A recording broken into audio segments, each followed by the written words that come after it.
नमस्कार, मैं रवीश कुमार। जिस किसी भी समाज में हिंसा और हिंसा का बदला लेने की जड़ें मजबूत होती हैं, जहां लोग इसे सही ठहराने में दिन रात जुटे रहते हैं, उसके असर में किसी को भी लग सकता है कि हिंसा करना सही है और इतिहास या वर्तमान की किसी घटना का बदला इस तरह से लिया जा सकता है। हिंसा की यह सोच समाज को अनिश्चित और असुरक्षित बना देती है।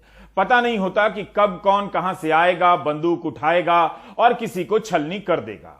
आतंक से लड़ने के नाम पर बड़ी बड़ी बातें होती हैं, लेकिन देश के भीतर हिंसा के इन छोटे छोटे घरों को बनाने वाला समाज कभी आतंक से मुक्त नहीं हो सकता।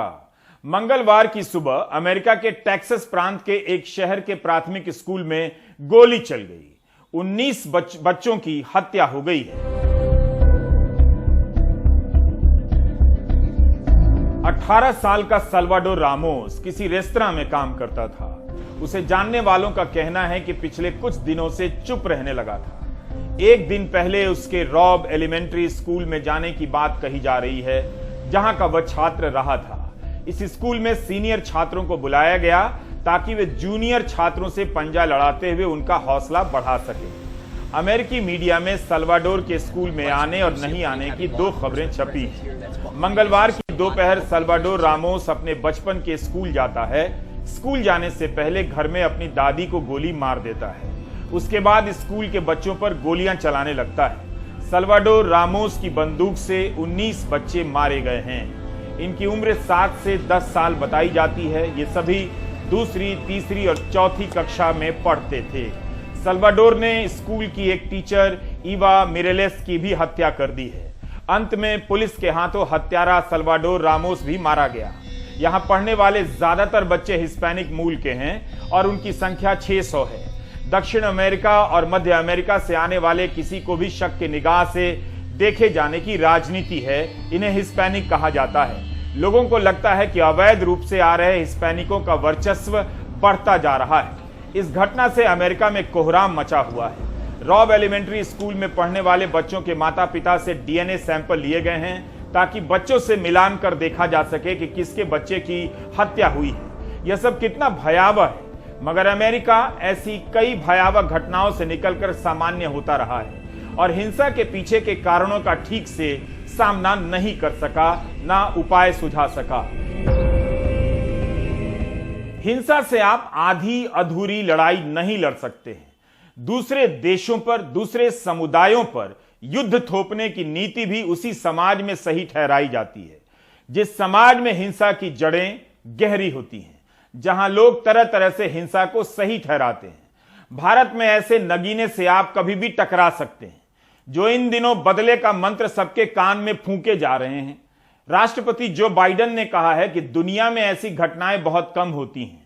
राष्ट्रपति बाइडेन को पता होना चाहिए कि इस साल अमेरिका में स्कूलों में ही गोली चलने की यह 28वीं घटना है। टेक्सास की घटना से पहले 27 बार स्कूलों में इस साल गोलियां चल चुकी हैं। 2018 से लेकर आज तक स्कूलों में गोलीबारी की 119 घटनाएं हो चुकी हैं। 2021 में 34 बार स्कूलों में गोली चलने की घटना हुई थी, जो सबसे अधिक है। 2019 और 2018 में दोनों ही साल स्कूलों में गोली चलने की 24 घटनाएं हुई थी। दिसंबर 2012 में एक बंदूकधारी ने सैंडी हुक एलिमेंट्री स्कूल में घुसकर 26 लोगों को मार दिया था। इनमें से कई बच्चे थे। यह घटना कनेक्टिकट के न्यू टाउन की है। इस घटना का मुख्य आरोपी एडम लांजा 20 साल का था। अपने घर से 3 बंदूकें लेकर स्कूल चला आया। 2018 में पार्कलैंड के मार्जोरी स्टोनमन डगलस हाई स्कूल में 17 बच्चों और शिक्षकों की हत्या कर दी गई थी। इसके बाद भी राष्ट्रपति जो बाइडेन कैसे कह सकते हैं कि टेक्सास की जैसी घटनाएं दुनिया में अपवाद हैं? यह याद करने का समय तो नहीं है, मगर ऐसी घटनाएं कई बार हो चुकी हैं, अमेरिका में भी और दूसरे देशों में भी। दिसंबर 2014 में पाकिस्तान के पेशावर में भी एक स्कूल पर आतंकी हमला हुआ था। इस आतंकी हमले में 132 बच्चों की हत्या हुई थी। इसके अलावा स्कूल के 10 कर्मचारी भी मारे गए थे। 100 से ज्यादा बच्चे घायल हुए थे। तालिबानी आतंकवादी स्कूलों में घुस गए और बेंचों के नीचे छिपे बच्चों को निकालकर मारने लगे। यह कोई साधारण स्कूल नहीं था। बल्कि आर्मी पब्लिक स्कूल था। मारे गए ज्यादातर छात्र 12 से 16 साल के थे। अब वही दुनिया तालिबान से मिलकर अफगानिस्तान में सरकार चला रही है। अमेरिका में कई जगहों पर बिना लाइसेंस के ही लोग बंदूक खरीद लेते हैं। मॉल में बंदूकें मिलती हैं और कोई भी खरीद सकता है। अमेरिकी संविधान अपने नागरिकों को हथियार रखने का अधिकार देता है।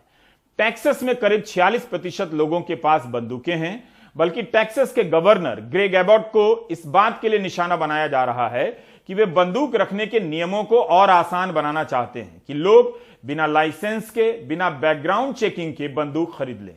रिपब्लिकन गवर्नर ने कहा था कि तमाम आपत्तियों के बाद भी इस बिल पर वे दस्तखत करेंगे और कानून बनाएंगे। अमेरिका में बंदूक बनाने वाली कंपनियों का भी एक खेल है, उनका रैकेट है, धंधा चलता रहे, इसलिए ये कंपनियां नहीं चाहती कि बंदूक खरीदना मुश्किल हो। अमेरिका के राष्ट्रपति जो बाइडेन जनता से अपील कर रहे हैं कि वे बंदूक लॉबी पर दबाव डालें। इस खेल को हिंदी में समझिए, सरकार का कंपनियों पर बस नहीं है, सरकार जनता से कह रही है कि वो कंपनियों पर दबाव डाले, यानी कंपनियां सरकार की माई बाप बन गई हैं। यही कारण है कि टेक्सास की घटना के बाद कनेक्टिकट के प्रतिनिधि क्रिस मर्फी अपने भाषण में उत्तेजित नजर आए कि हम क्या कर रहे हैं, क्यों हैं यहां। 2012 में उनके ही राज्य के स्कूल सैंडी हुक्स में गोली मारकर बच्चों की हत्या की गई थी, जो अमेरिकी इतिहास की एक बड़ी घटना है। 14 kids dead in an elementary school in Texas right now.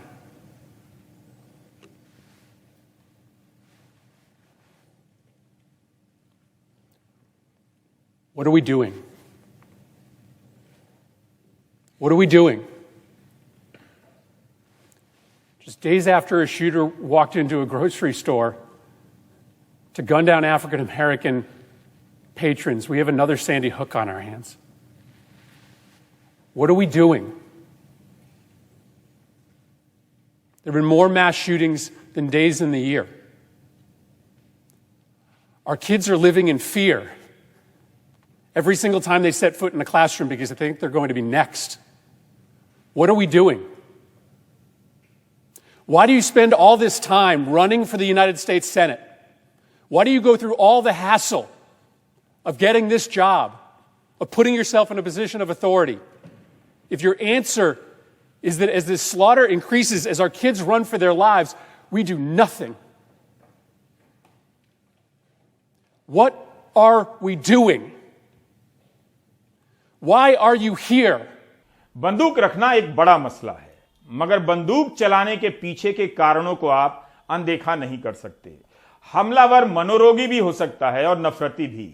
इन्हें केवल बंदूक आसानी से नहीं मिल रही, बल्कि उससे भी आसानी से मिल रही है वह विचारधारा जो गर्व का गुब्बारा फुलाती रहती है, जिसका आधार इस बात पर टिका है कि एक या अनेक समुदायों से नफरत करना है, उससे खुद को सर्वोच्च साबित करना है।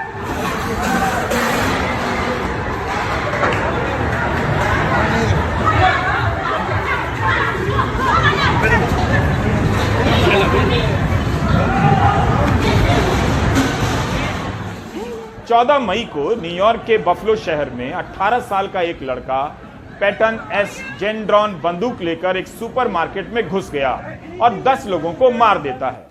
इस हमले के लिए वो 200 मील की यात्रा तय करके आता है। इंटरनेट पर हत्या का सीधा प्रसारण करता है।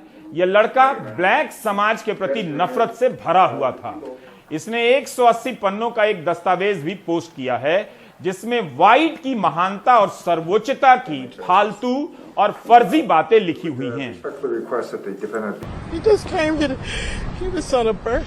इसमें तरह तरह से इस बात का भूत खड़ा किया गया है कि एक दिन ऐसा आएगा कि जब ब्लैक की आबादी अधिक होगी और व्हाइट कम हो जाएंगे। ब्लैक व्हाइट की जगह ले लेंगे। इसे अंग्रेजी में व्हाइट रिप्लेसमेंट थियरी कहते हैं। इसलिए ज्यादा से ज्यादा ब्लैक को मार देना चाहिए, इसकी यह सोच है। नफरत की इस सोच ने 18 साल के जेंड्रॉन को हत्यारा बना दिया। जेंड्रॉन ने लिखा है कि वह कई साल से ब्लैक की हत्या के सपने देख रहा है, उसकी तैयारी कर रहा था। He went and reloaded. And he shot my mom again. इस प्रसंग से आपको भारत की याद आ सकती है। व्हाट्सएप यूनिवर्सिटी के रिटायर्ड अंकिलों के पोस्ट याद आ रहे होंगे, जो दिन रात गर्व करो का जाप रटते रहते हैं और भूत खड़ा करते हैं कि एक दिन दूसरा समुदाय उन पर हावी हो जाएगा, इसलिए गर्व करते रहो। तमाम आंकड़ों में मुस्लिम आबादी की रफ्तार थमती नजर आती है, मगर भूत खड़ा करने वाले ऐसे ऐसे प्रपंच रचते हैं कि कोई भी दिन रात मुसलमानों के प्रति नफरत और भय को पाल सकता है। न्यूयॉर्क टाइम्स ने लिखा है कि 2011 से दुनिया भर में व्हाइट रिप्लेसमेंट की थ्योरी के असर में 160 से अधिक हत्याएं हो चुकी हैं। Saw him shooting, he shot a woman, he shot a deacon, he shot another woman, and then he went in the store and started shooting again. So I don't know who he was shooting at because he shot at least eight people. जिस तरह से Texas के school में गोलीबारी की घटना की तुलना कनेक्टिकट के स्कूल की घटना से हो रही है, उसी तरह बफलो शहर की गोलीबारी की इस घटना की तुलना 2015 में चार्ल्सटन के एक चर्च में 9 ब्लैक की हत्या से की जा रही है। जांच में यह बात सामने आई है कि बफलो का 18 वर्षीय हत्यारा न्यूजीलैंड की 2 मस्जिदों में गोलीबारी की घटना से प्रेरित हुआ था। 2019 में न्यूजीलैंड की 2 मस्जिदों में गोलीबारी की इस घटना में 51 से अधिक मुसलमान मारे गए थे। एक और अंतर है, जब न्यूजीलैंड में हमला हुआ तब वहां की प्रधानमंत्री ने जनता को संबोधित किया। अमेरिका में जब भी ऐसी घटना होती है, वहां के राष्ट्रपति का बयान जरूर आता है। मैं इसकी तुलना भारत के प्रधानमंत्री से नहीं कर रहा, जो ऐसे कई मौके पर चुप रह जाते हैं, बल्कि कर ही दिया। To lose a child is like having a piece of your soul ripped away. There's a hollowness in your chest. You feel like you're being sucked into it and never going to be able to get out. Suffocating. And it's never quite the same. As a nation, we have to ask, when in God's name are we going to stand up to the gun lobby? I am sick and tired of it. We have to act. And don't tell me we can't have an impact on this carnage. In America, evil will not win, I promise you. Hate will not prevail. And white supremacy will not have the last word. We are the most multiracial, most dynamic nation in the history of the world. Now's the time for the people of all races, from every background, to speak up as a majority in America and reject white supremacy. WhatsApp replacement theory आप आसानी से समझ सकते हैं। ऐसी बहसों से समाज में जहर फैलाया जाता है। व्हाट्सएप यूनिवर्सिटी और गोदी मीडिया में आए दिन एक समुदाय की आबादी को लेकर डिबेट पैदा किया जाता है और भय भी। गोदी मीडिया प्रश्नवाचक चिन्ह लगाकर ऐसे सवालों को समाज के भीतर वैध बनाता रहता है। आपको गोदी मीडिया की कुछ पुरानी हेडलाइन दिखाना चाहता हूं, जो डिबेट के समय चैनलों के स्क्रीन पर लगाई गई थीं। कुदरत बहाना है, मुस्लिम आबादी बढ़ाना है, वही क्वेश्चन मार्क। मुस्लिम आबादी पर आरएसएस का मंथन, विश्व की धार्मिक जनसंख्या का test, will Muslims surpass Hindu population in India, वही प्रश्नवाचक चिन्ह। Why Hindu population encounters a dramatic fall, आ गया ना प्रश्नवाचक चिन्ह, क्वेश्चन मार्क। जनसंख्या नियंत्रण बहाना, मुसलमान निशाना, प्रश्नवाचक चिन्ह। जर्मनी तक पहुंचा मुस्लिम तुष्टीकरण, क्वेश्चन मार्क। किसी धर्म, किसी नस्ल या किसी जाति की सर्वोच्चता का नारा मूर्खता का महागलियारा है। इसकी गली में जो प्रवेश करता है हत्यारा बनकर निकलता है। कुछ लोग बंदूक उठा लेते हैं तो कुछ लोग हिंसा को सही ठहराने और माहौल बनाने में लग जाते हैं। गोदी मीडिया पर किसी ना किसी बहाने धर्म की चर्चा होती रहती है।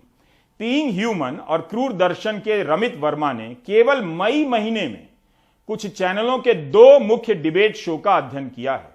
देखने की कोशिश की है कि इन चैनलों के पिछले 15 डिबेट शो में धर्म से जुड़े कितने मुद्दे थे। कुल 5 चैनलों के पिछले 150 डिबेट के टॉपिक का रमित ने अध्ययन किया है। अध्ययन में यह निकलकर आया है कि 150 डिबेट में से 138 डिबेट का संबंध किसी ना किसी तरीके से धर्म से रहा है, ज्ञानवापी मस्जिद विवाद से भी रहा है। जिस वक्त महंगाई चरम पर हो, गर्मी हो, असम में बाढ़ हो, उस वक्त केवल धर्म से जुड़े मुद्दे पर डिबेट हो रहे हैं। अमेरिका की घटना, भारत की घटना समानता हूबहू भले ना हो, लेकिन अंतर बहुत गहरा नहीं है।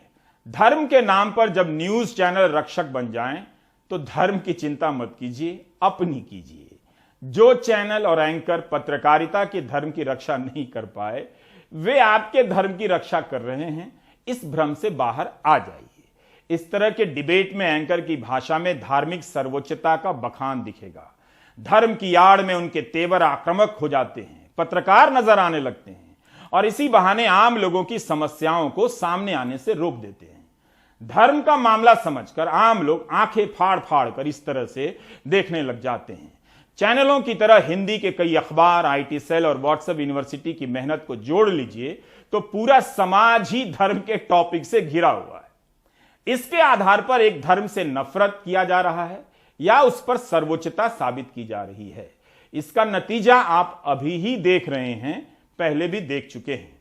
मध्य प्रदेश के नीमच में भंवरलाल चत्तर जैन को 14 बार थप्पड़ मारने वाला दिनेश कुशवाहा मनसा से बीजेपी की पूर्व पार्षद का पति है।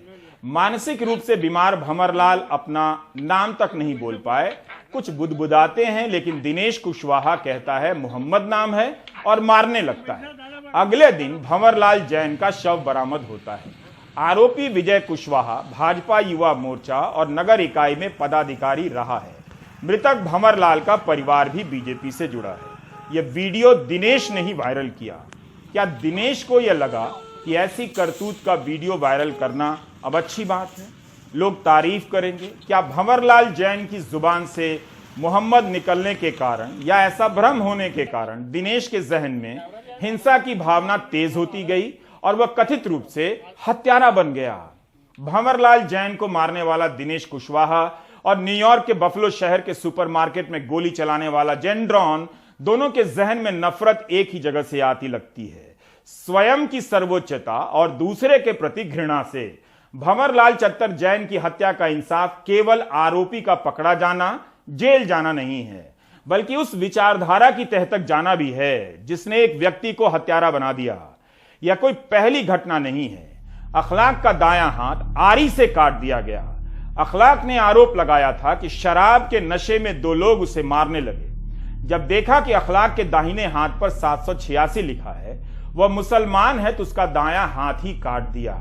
यह घटना 23 अगस्त 2020 की है, जब सोशल मीडिया में हंगामा हुआ। तब जाकर 7 सितंबर, कितने दिनों के बाद, 7 सितंबर 2020 के दिन पानीपत की पुलिस ने एफआईआर की। अखलाक की एफआईआर के तुरंत बाद दोनों आरोपियों ने भी उसके खिलाफ एफआईआर करा दी। उस पर 7 साल के बच्चे के कथित यौन शोषण का आरोप लगा दिया और पॉस्को के तहत मामला दर्ज हो गया। हरियाणा पुलिस ने जनवरी 2021 में अखलाक को गिरफ्तार कर लिया, जबकि अखलाक के हाथ काटने वालों को आज तक सजा नहीं मिली है। उल्टा अखलाक को 14 महीने तक उस आरोप में जेल में रहना पड़ा, जिसके खिलाफ पुलिस के जुटाए सबूत अदालत में टिक नहीं सके। जो गवाह थे, अदालत को दिख गया कि सिखाया पढ़ाया गया है। यही नहीं, फास्ट ट्रैक कोर्ट के पोस्को जज सुप्रीत सिंह ने कहा कि पहले तो एफआईआर काफी देर से कराई गई और उसी दिन कराई गई जब अखलाक ने एफआईआर कराई। यही नहीं, पीड़ित बच्चे की चिकित्सा जांच नहीं हुई। इस प्रकार कोर्ट ने अखलाक को बरी कर दिया। अखलाक के भाई ने इस फैसले पर अपना बयान दिया है। सच्चाई तो मैं यही कहूँगा, सच्चाई की जीत हुई है, सही तो यही है।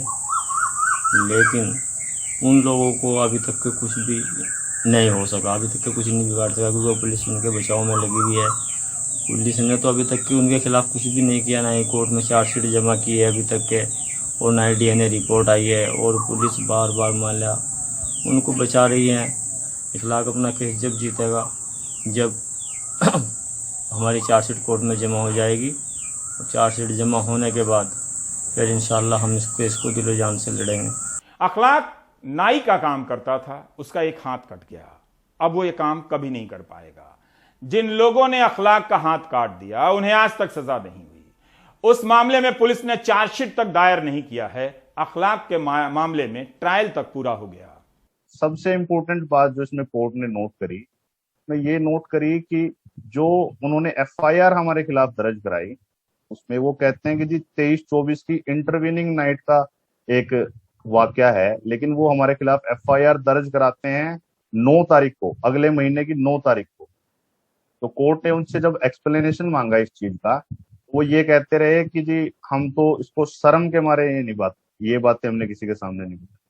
लेकिन जब कोर्ट ने केयरफुली फाइल को गो थ्रू किया और हमारे डिफेंस को सुना, जो कि हमारा डिफेंस था कि हमारा हाथ जो काटा गया है उनके घर में मौजूद एक आरा मशीन से काटा गया है, तो एक डॉक्यूमेंट जो पुलिस ने प्रिपेयर किया इस केस में, उसमें पॉइंट ए पर एग्जिबिट है जो रफ साइट प्लान आईओ ने प्रिपेयर किया, उसमें पॉइंट ए पर आरा मशीन मौजूद है।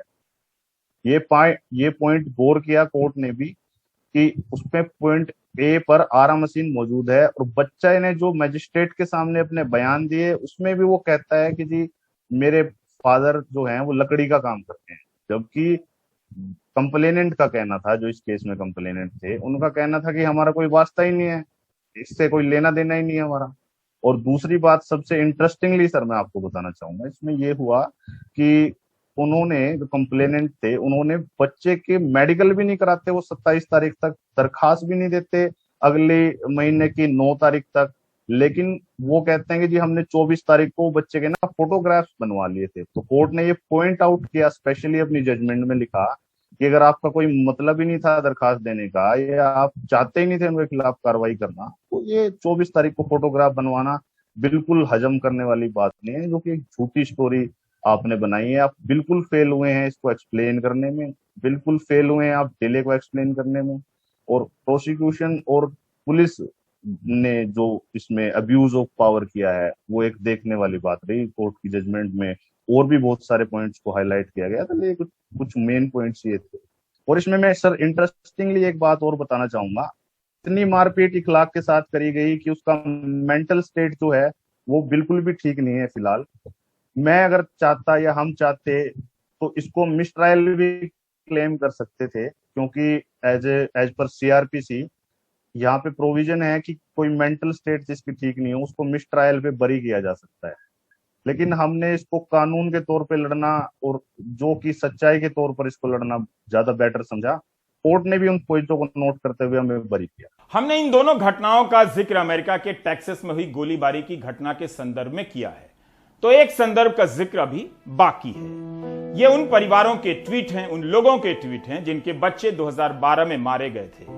सैंडी हुक्स स्कूल के बच्चों के माता पिता ने टेक्सास के रॉब एलिमेंट्री स्कूल के बच्चों के माता पिता को सांत्वना भेजी है। यह भी एक संस्कार है। हिंसा के शिकार माता पिता 10 साल बाद हिंसा के शिकार माता पिता का दुख बांट रहे हैं। टेक्सास की घटना ने उनके भीतर का दर्द उभार दिया है।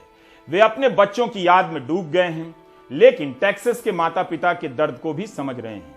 इस घटना के बाद कई और माता पिता ट्विटर पर लिख रहे हैं कि उनके बच्चे अब इसका अभ्यास करने लगे हैं कि स्कूल में गोली चल जाएगी तो क्या करेंगे। भंवरलाल जैन की हत्या और अखलाक के हाथ काट दिए जाने की घटना से एक समुदाय के भीतर क्या इसी तरह के ख्याल नहीं उभरते होंगे, लेकिन क्या उन्हें कोई इस तरह से दिलासा दे रहा है? मैं यह सवाल प्रधानमंत्री मोदी से नहीं, आपसे पूछ रहा हूं।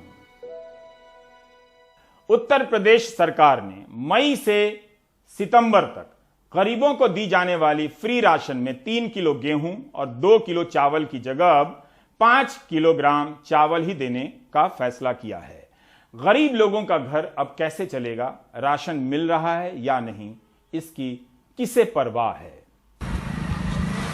हापुड़ के दिनेश को इस महीने तो चावल के साथ गेहूं मिल गया है, लेकिन अगले महीने से इनको 5 किलो चावल ही मिलेगा।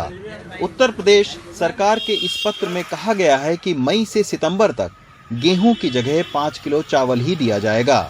इस स्कीम के तहत करीब 14 करोड़ लोगों को फ्री राशन मिलता है। गेहूं नहीं मिलेगा, चावल मिलेगा सर, इससे तो दिक्कत होगी बहुत। अच्छा, हम तो रोटी ज़्यादा खाते हैं, चावल तो हफ्ते में एक बार ही बनता है हमारे। क्या परेशानी मान रहे हैं सर? गेहूं नहीं मिलेगा तो थोड़ा पैसे में खर्चा ज़्यादा होगा हमारा, राशन से हमारा एक हफ्ता चल जाता है। क्या क्या मिला इस बार आप लोगों को? गेहूँ, चावल, रिफाइंड, अच्छा, नमक की थैली और चने। आपको पता है अगली बार से आप लोगों को गेहूं नहीं मिलेगा? गेहूँ नहीं मिलेगा तो परेशानी होगी। अच्छा। क्योंकि अधिकांश लोग गेहूँ खाते हैं। अच्छा, लेकिन गरीबों की थाली से रोटी अचानक क्यों गायब हो जाएगी? इसके लिए आपको लेकर चलते हैं महीना भर पहले की अपनी रिपोर्ट की ओर। 17 अप्रैल को एनडीटीवी ने दिखाया था कि गेहूं के सरकारी खरीद केंद्र पर सन्नाटा है और किसानों की ट्रैक्टर ट्रालियों की लंबी कतार निजी आटा मिलों के बाहर लगी है।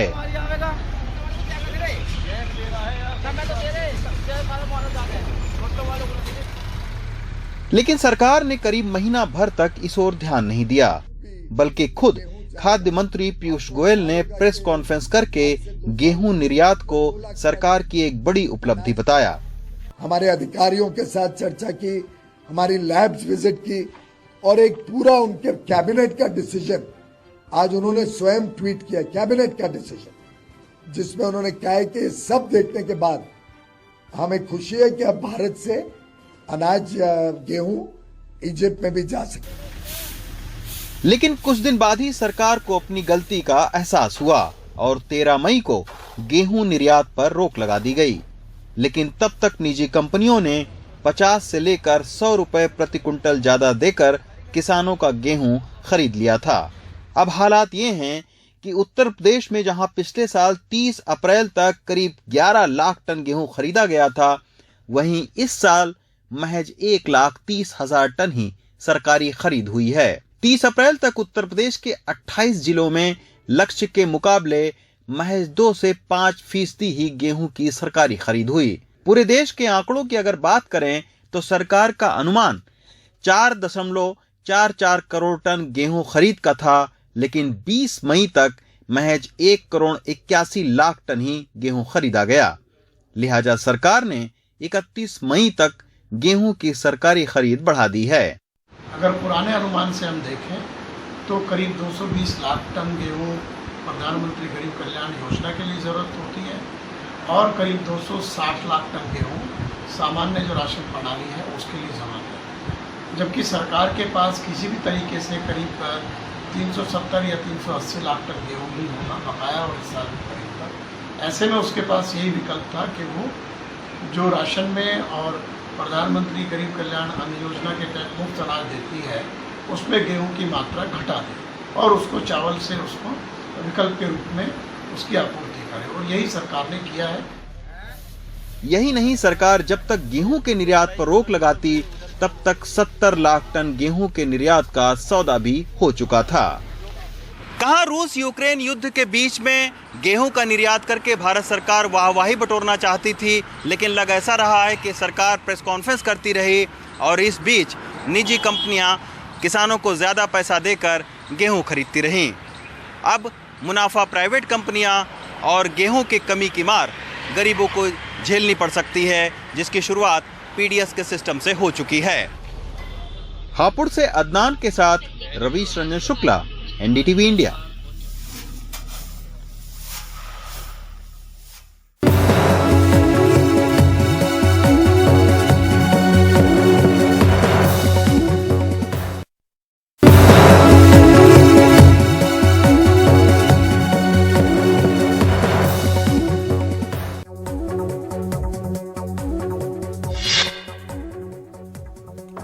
कश्मीरी अलगाववादी नेता यासीन मलिक को आतंक की फंडिंग के मामले में दिल्ली की स्पेशल एनआईए कोर्ट ने उम्र कैद की सजा सुनाई है। इससे पहले यासीन मलिक ने इस मामले में अपने ऊपर लगे आरोपों को स्वीकार कर लिया था। इनमें गैर कानूनी गतिविधि निरोधक कानून यूएपीए के तहत आतंक के लिए फंडिंग का केस भी शामिल है। एनआईए ने इस मामले में यासीन मलिक के लिए अधिकतम फांसी की सजा की मांग की थी, जबकि यासीन मलिक के वकील ने उम्र कैद की सजा के लिए दलील दी। कोर्ट ने अपने फैसले में 2 मामलों में यासीन मलिक को उम्र कैद, 5 मामलों में 10-10 साल की सख्त कारावास की सजा सुनाई। ये सभी सजाएं एक साथ चलेंगी। इसके अलावा यासीन मलिक पर 10 लाख रुपए जुर्माना भी लगाया गया है।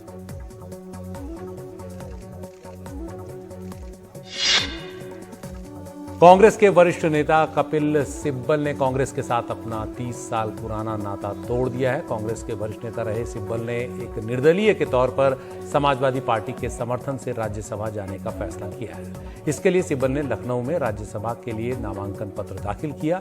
उनके नामांकन के दौरान समाजवादी पार्टी के अध्यक्ष अखिलेश यादव भी मौजूद रहे। नामांकन के बाद कपिल सिब्बल ने जानकारी दी कि उन्होंने 16 मई को ही कांग्रेस से इस्तीफा दे दिया था। समाजवादी पार्टी के समर्थन से कपिल सिब्बल के नामांकन के पीछे सपा नेता आजम खान का अहम योगदान माना जा रहा है। कपिल सिब्बल की ही दलीलों के बाद आजम खान को सुप्रीम कोर्ट से जमानत मिली है और माना जा रहा है कि कपिल सिब्बल को राज्यसभा टिकट न देकर आजम खान को अखिलेश यादव नाराज नहीं करना चाहते थे। कपिल सिब्बल कांग्रेस के उन 23 वरिष्ठ असंतुष्ट नेताओं में शामिल रहे जिन्हें G23 नाम से जाना जाता है। ऐसे दौर में जब कांग्रेस नए सिरे से खड़े होने के लिए आत्ममंथन के दौर से गुजर रही है, कपिल सिब्बल का पार्टी छोड़ना एक बड़ा झटका है।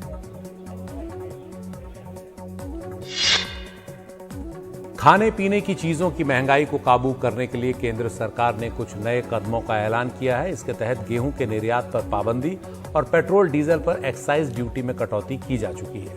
अब कच्चे सोयाबीन तेल और कच्चे सूरजमुखी तेल के 20 लाख मीट्रिक टन तक के आयात को 2 साल के लिए ड्यूटी फ्री कर दिया गया है। ये फैसला बुधवार से लागू हो गया। भारत अपनी जरूरत का करीब 90% सूरजमुखी तेल यूक्रेन और रूस से आयात करता था, लेकिन रूस यूक्रेन युद्ध की वजह से सप्लाई में बाधा आई और अब भारतीय कंपनियां और आयातक सूरजमुखी के तेल के आयात के लिए नए देश और बाजारों की तलाश में हैं। केंद्र सरकार ने एक और फैसला लेते हुए चीनी का अधिकतम सालाना निर्यात 100 लाख टन तय किया है। अक्टूबर नवंबर के दौरान त्योहारों के मौसम में चीनी की उपलब्धता बनाए रखने और दाम पर काबू रखने के लिए कदम उठाया गया है। जातिवार जनगणना के मुद्दे पर सभी दलों की राय लेने के लिए बिहार के मुख्यमंत्री नीतीश कुमार 1 जून की दोपहर 4 बजे सर्वदलीय बैठक बुला रहे हैं। बिहार के संसदीय कार्य मंत्री विजय कुमार चौधरी ने कहा कि सभी पार्टियों को बैठक के एजेंडा की जानकारी दे दी गई है। चौधरी ने कहा कि जातिवार जनगणना के लिए राज्य विधानसभा के 2 प्रस्तावों को केंद्र द्वारा खारिज किए जाने के बाद बिहार सरकार ने इस मुद्दे पर आगे बढ़ने का फैसला किया है। पिछले साल जब केंद्र सरकार ने सुप्रीम कोर्ट में दिए अपने हलफनामे में देश में जातिवार जनगणना कराने से इनकार कर दिया था, तो नीतीश कुमार ने इस मुद्दे पर सर्वदलीय बैठक बुलाने की योजना का ऐलान किया था। नीतीश कुमार ने कहा था कि जातिवार जनगणना एक वैध मांग है, जिससे नीति निर्माताओं को देश में पिछड़े वर्ग के लिए कल्याण योजनाओं को बनाने में मदद मिलेगी। नीतीश कुमार इस सिलसिले में पिछले साल अगस्त में 11 सदस्यों के सर्वदलीय प्रतिनिधिमंडल के साथ प्रधानमंत्री मोदी से भी मिल चुके थे, लेकिन प्रधानमंत्री ने जातिवार जनगणना के उनके विचार को खारिज कर दिया था। आप देख रहे थे प्राइम टाइम। नमस्कार।